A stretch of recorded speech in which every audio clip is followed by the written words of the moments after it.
PUBG बनल लफजी, ये शब्द मेरे नहीं है, ये शब्द हैं सीमा गुलाम हैदर की, जो कि पाकिस्तान की रहने वाली हैं। जय हिंद साथियों, आज हम लोग देखने वाले हैं जो लगातार ट्रेंडिंग में न्यूज चल रहा है, पबजी से प्यार हुआ है और ये पाकिस्तानी लड़की जो कि 7 समुंदर पार करके भारत चली आई है। क्या है इसके पीछे की कहानी?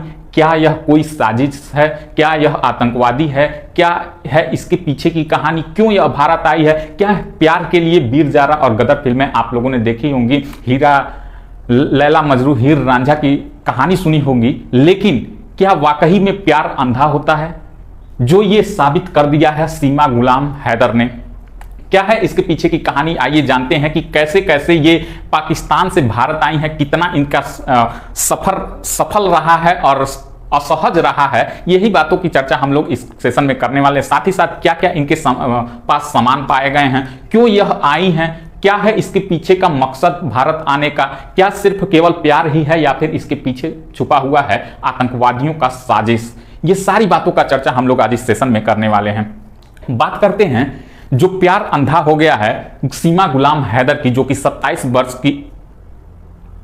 वर्ष की एक महिला हैं, कराची की रहने वाली हैं, पाकिस्तान की, और इनको प्यार हो गया सचिन से, जो कि रबपुरा नोएडा के रहने वाले हैं। 22 वर्ष इनकी आयु है वर्तमान में। अगर हम सीमा गुलाम हैदर की सामान्य परिचय के बारे में जानते हैं कि कहां की ये रहने वाली हैं, तो कराची पाकिस्तान की रहने वाली हैं। इनकी ऑलरेडी शादी हो गई है, पति का नाम गुलाम हैदर है, जिसके वजह से इनका नाम पड़ गया सीमा गुलाम हैदर। सऊदी अरब में इनके पति रहते हैं। इनके ऑलरेडी 4 बच्चे हैं। 2 से अधिक भाषाएं, इंग्लिश भी फर्राटेदार बोल रही हैं, हिंदी भी, उर्दू भी, अरबी भी, इसके साथ साथ अब तो ये भोजपुरी भी बोल रही हैं। अगर आप लोगों ने ये न्यूज़ सुना होगा तो मैं उन्हीं की ही भाषा बोला हूं कि पबजी बनल लफजी, ये उन्हीं का ही शब्द है। कंप्यूटर धड़ल्ले से चला रही हैं, कंप्यूटर में एक्सपर्ट हैं। साथ ही साथ इनका एक भाई है जो कि पाकिस्तान की सेना में कार्यरत है। शिक्षा इन्होंने 5वीं तक पढ़ी है, 5वीं पास है, और मोबाइल में भी बहुत ज्यादा एक्सपर्ट हैं। साथियों, इनकी लाइफ ऐसे शादीशुदा इनकी लाइफ चल रही थी, तभी ये एक गाना सुनी। कौन सा गाना? सेज पर केकरा साथे लड़ब सैया और अब गई लेना। इनके जब पति विदेश चले जाते हैं तब इनके मन में आता है कि मैं अब क्या करूं, मैं अब क्या करूं। तो ये अपने मोबाइल में पबजी गेम डाउनलोड करती हैं और ये पबजी खेलना शुरू करती हैं। पबजी खेलते खेलते इनको प्यार हो जाता है किससे? सचिन से, जो कि एक अभी कह लीजिए कि 19 वर्ष की अवस्था रहती है इस सचिन की जब इनको प्यार होता है। दोनों आपस में प्यार कर बैठते हैं। भारत में पबजी को बैन कर दिया गया। पबजी खेलते खेलते ही वक्त ये दोनों आपस में अपना नंबर एक्सचेंज करते हैं और पबजी से बात होते होते बात व्हाट्सएप चैट पर पहुंचाती है। दोस्ती होते होते एक दूसरे को दिल दे बैठते हैं, और ये कब दिल दे बैठते हैं और ये कब एक दूसरे के होने का फैसला कर लेते हैं, कब एक दूसरे के साथ जीने मरने की कस्में खा लेते हैं, ये किसी को कानो खान खबर नहीं रहती है। अब ये दोनों प्यार में पड़ गए। अब ये लोगों ने मिलने की सोची, 3-4 साल के इंतजार के बाद अब इन लोगों ने मिलने की सोची। तो ये इनका प्यार इतना परवान चढ़ा हुआ था कि ये लोग मिले दूसरे देश में, नेपाल में। इनके पास न ही कोई प्रूफ था, न ही कोई पासपोर्ट था, न ही आने के लिए कोई साधन था, पैसा था, लेकिन किसी तरह से व्यवस्था करके इनके द्वारा ये बताए गए शब्द हैं, बात है, मैं कोई स्क्रिप्टेड बात नहीं कह रहा हूं। ये आधार बनवाती हैं, जगह जगह जाकर के पूछ के पासपोर्ट बनवाती हैं, उसके बाद से जाकर के वीजा वगैरह लेती हैं। इनके पास एक सामान्य परिवार से आने वाली लड़की महिला, अब देखिएगा यहीं से इनकी कहानी बदलती है। ये सारा डॉक्यूमेंट अपना बनवाती हैं, उसके बाद से ये चली आती हैं। 10 मार्च 2023 को नेपाल में ये दोनों लोग एक साथ मिले। जब नेपाल में ये दोनों लोग एक साथ मिले, कुछ दिन तक रहे, फिर उसके बाद से सचिन ने इनको वापस भेज दिया। कहां? फिर इनको वापस भेज दिया पाकिस्तान। और पाकिस्तान से नेपाल कैसे पहुंची थी? तो पाकिस्तान से वाया दुबई, शारजहां एयरपोर्ट से फिर नेपाल आई थी, काठमांडू में। फिर सचिन ने इनको पाकिस्तान भेज दिया। फिर ये पाकिस्तान गई और ये कहा कि मैं सिर्फ एक अच्छा पति नहीं बनना चाहता हूं, मैं एक अच्छा पिता भी बनना चाहता हूं, तो इसीलिए तुम अपने 4 बच्चों को भी साथ लेकर के आओ। ये फिर दोबारा जाती हैं। ये इतना बेवकूफ सचिन, अरे भाई ये कौन सी रसियन थी जो तुम इसके पीछे पड़ गए? पाकिस्तानी थी, ऊपर से इसके ऑलरेडी 4 ठो, एक नहीं 4 ठो बच्चे। खैर, ये फिर जाती है पाकिस्तान और फिर वहां से 4 बच्चों का फिर डॉक्यूमेंट बनवाती है। फिर उसके बाद से डॉक्यूमेंट बनवा करके उनका वीजा कलेक्ट करके उनको भी साथ लेकर के आती है। साथ लाने के बाद ये रहता है दिल्ली में, ये उतरती है, फिर से वही रूट बाई दुबई शाहजहां एयरपोर्ट से नेपाल काठमांडू आने के बाद वो बस से आती है पोखरा। सोचिए, बस से आती है पोखरा, उसी बीच इसके लड़के का तबीयत खराब हो जाता है। शुक्र है ऊपर वाले का कि इसके लड़के का तबीयत खराब हो जाता है। सवाल यही उठता है कि जब ये पोखरा से फिर दिल्ली आई, एसी की बस करके फिर दिल्ली आई, तो बॉर्डर की हमारी जो सिक्योरिटी थी वो क्या कर रही थी? क्या पाकिस्तान से दुश्मन देश से भारत आना इतना ही आसान है? तो क्यों लड़कियां दूसरे मैटर में पड़ रही हैं कि किस तरीके से चला जाए बॉर्डर क्रॉस करके? बहुत ही आसान है, दुबई जाएं, दुबई से नेपाल जाएं और नेपाल से फिर भारत में प्रवेश कर जाएं। लेकिन शुक्र इस बात का है कि ये महिला थी और इनके पास 4 बच्चे थे, तो इसीलिए हमारे किसी भी सेना के जवान ने इन पर शक नहीं किया कि हाँ ये कोई ऐसी औरत हो सकती है जो कि पाकिस्तान से आई है। बच्चे की तबीयत खराब का हवाला देते हुए इन्होंने ये कहा कि मेरे पति भारत में रहते हैं और मैं अपने बच्चे का इलाज करवाने जा रही हूं। फिर वो एसी की बस से आई दिल्ली में ये दोनों लोग कुछ दिन तक साथ रहे। फिर इसके बाद से सचिन ने कहा कि हम ऐसे कब तक एक साथ रहेंगे, ऐसा करते हैं तुमको अपने पिता से मिलवाते हैं, तुमको अपने घर वालों से मिलवाते हैं। ये ले गया अपने घर वालों से मिलवाने के लिए।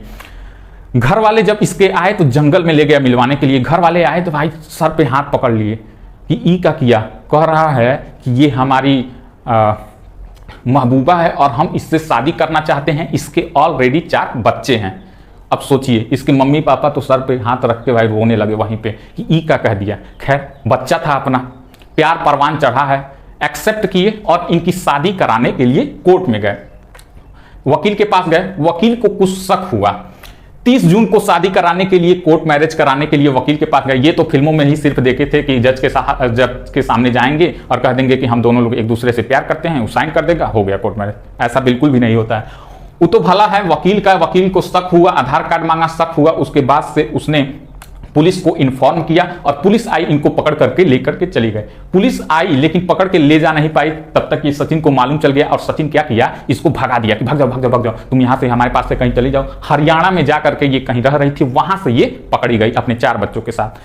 सचिन को, उसके पिता को और इस महिला को जेल में बंद कर दिया गया। लेकिन 8 जुलाई को इनको बेल दे दिया गया है।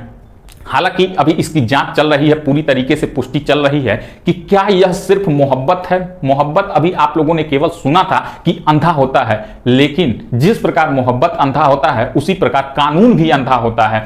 वर्तमान देश में, वर्तमान हमारे भारत देश में हम मोहब्बत का हवाला देकर के कोई भी कांड नहीं कर सकते हैं। उसके पीछे, हर एक के कांड के पीछे कोई ना कोई नियम है, कानून है। कानून में बंध कर ही हमें वो काम करने चाहिए।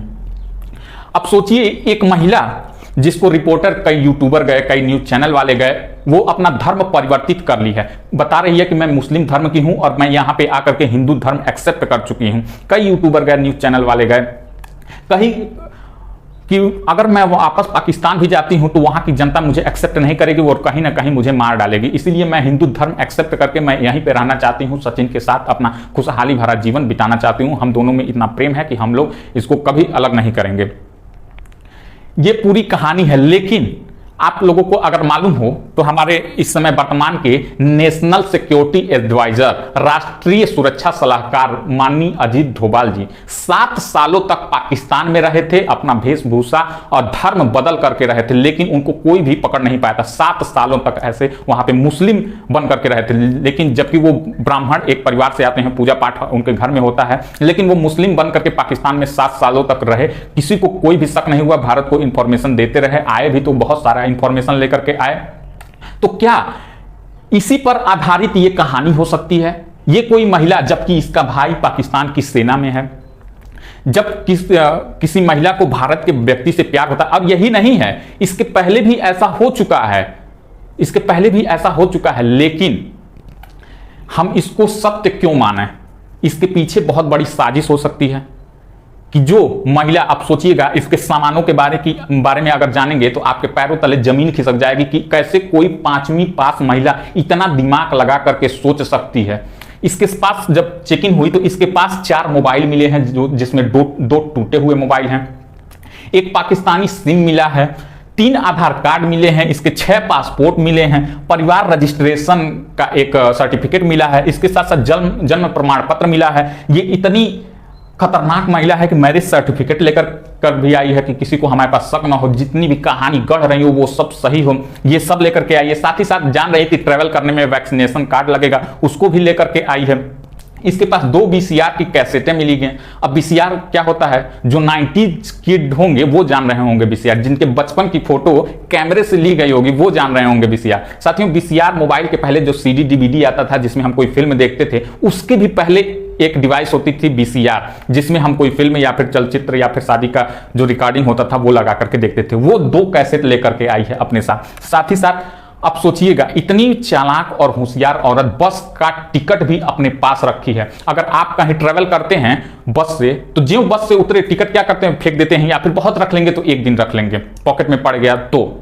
लेकिन ये महिला 1.5 महीने से ऊपर दिन हो गया था, लगभग 2 महीने होने जा रहे थे, तब तक वो टिकट संभाल के अभी भी रखी है। कहां से कहां तक का, जो काठमांडू एयरपोर्ट पे उतरी वहां से इसने बस किया, पोखरा बस इस स्टेशन पे, वहां से बस किया दिल्ली के लिए, तो ये सारा बस टिकट भी संभाल करके रखी है कि देखिए मैं ऐसे ऐसे आ रही हूं।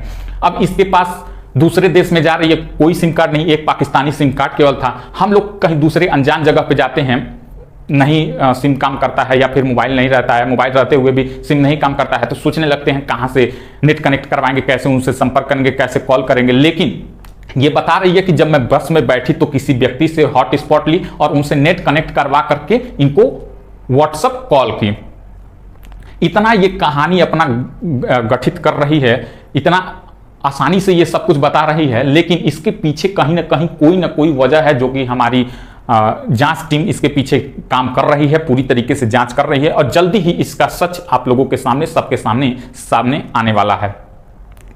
सोचिए, इतनी खतरनाक महिला, आप लोग भी कहीं जाते होंगे तो इतना नहीं सोचते होंगे, सिर्फ इसके लिए, सचिन के लिए, एक प्यार करने के लिए आप लोग अगर दूसरे देश में जाएं तो हम लोगों को ये डर बना रहता है कि हम लोग बोर्डिंग पास करवाएंगे, उधर से आने में कोई दिक्कत ना हो, जा रहे हैं क्या, किससे भाषा मिलेगी नहीं मिलेगी, कैसे वहां का रहन सहन होगा। लेकिन ये सिर्फ प्यार के चलते सचिन को अपना दिल दे बैठी थी। और ये क्या, इसके पीछे की कहानी क्या, यह कहानी जो बता रही है ये सत्य है या फिर असत्य है, कोई अभी पुष्टि नहीं हुई है। इसकी जांच चल रही है पूरी तरीके से। जब भी इसकी जांच हो जाती है, कोई न्यूज आता है, तो मैं फिर आप लोगों के सामने वो न्यूज लेकर के आऊंगा। तो आप लोग जान गए होंगे अभी तक कि कैसे कैसे इसका सफर रहा, किस किस प्रकार से ये भारत पहुंची है, कहां ये पकड़ी गई, क्या क्या उसके पास सामान बरामद हुए हैं। अगर आप लोगों को यह क्लास अच्छी लगी हो तो वीडियो को लाइक करिएगा, शेयर करिएगा, और ऐसी ही तमाम न्यूज के साथ हम आते रहेंगे आप लोगों के सामने। मिलते हैं नए वीडियो के साथ, तब तक के लिए धन्यवाद।